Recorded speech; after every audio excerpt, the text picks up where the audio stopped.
Hey everybody, it's Sean O'Kane from The Verge, and I'm here in California at Tesla's design studio, which is right next to SpaceX headquarters in Los Angeles. We're here for a Tesla event tonight, where they're going to unveil the Model Y. Welcome to the Tesla design studio. So in terms of where we are today, we got obviously the S3 and the X. There's a missing car. It starts with a Y, ends with a Y, and that's Y in the middle. Bring out the Model Y.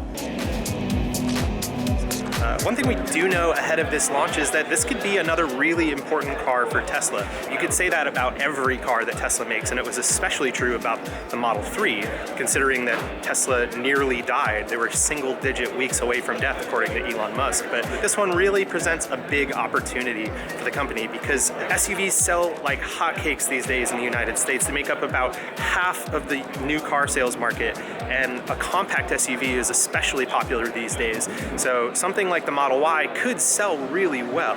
Like the 3, it will be extremely safe. With the battery pack low in the floor, it's going to have a very low center of gravity. It has the functionality of an SUV, but will ride like a sports car. It's also going to have incredible performance. So we expect to have a 3.5 seconds 0 to 60, and in terms of range,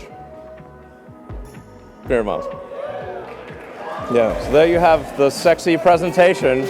So that was the event, and now we're about to jump in, get a ride in the Model Y for the first time. It looks remarkably similar to the Model 3, surprise, surprise. All right. Head out to the street here. So you'll notice a lot of familiar elements in the interior. You've got a Model 3 instrument panel, Model 3 center console, you've got a set of Model 3 seats in the front here, but they're up on risers. And that gives you the capability to get in and out a little bit easier than the Model 3. And then also from a visibility standpoint, you can see in front of the car a little bit better. The most surprising thing about Tesla's newest car, I think, is just how much it's like the Model 3.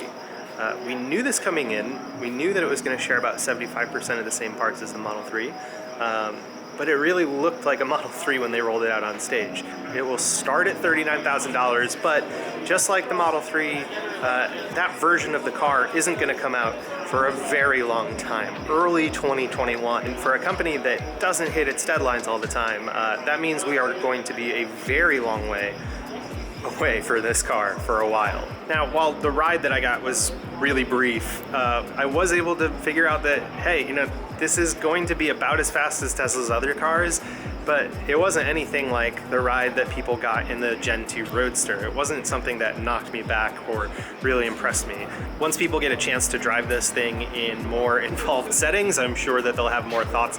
There's really nothing I can say about it right now other than it feels like riding in a Model 3. And so what happens between now and when the Model Y actually hits the road is really hard to say because it will probably be a lot. If there's one thing that's true about Tesla, it's that a lot of things happen all the time.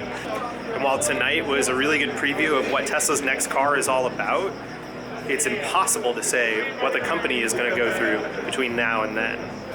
We are bringing sexy back quite literally. All right, thank you.